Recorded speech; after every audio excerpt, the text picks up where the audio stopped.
Dragon ফুলের কলি আসার পর থেকে প্রতিদিন রাতে গিয়ে চেক করতে হবে ফুলটি ফুটেছে কিনা। ড্রাগন ফুল সাধারণত রাত 8টা থেকে 10টার মধ্যে পুরোপুরি ফোটে। রাতে পলিনেশন করা সবচেয়ে ভালো, যেহেতু ফুলটি রাতে ফুটে এবং পরাগায়নের সময় অল্প থাকে।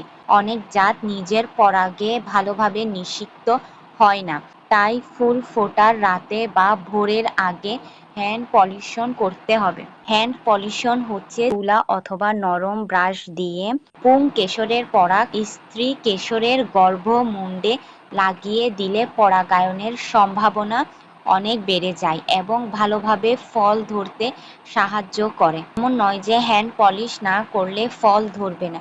যেহেতু ফুলটি রাতে ফোটে সেহেতু পোকামাকড় খুবই কম থাকে, যার কারণে পরাগায়ন খুবই কম হয়। তাই নিজে থেকে হ্যান্ড পলিনেশন করে দিলে ফল ধরার সম্ভাবনা দ্বিগুণ বেড়ে যায়। হ্যান্ড পলিনেশনের 2 থেকে 5 দিনের মধ্যে ফুল শুকিয়ে যাবে, কিন্তু ফুলের গোড়ার সবুজ অংশ, যেটাকে ডিম্বাশয় বলে, সেটি মোটা হতে শুরু করে। এরপর ধীরে ধীরে ফল বড় হতে থাকে।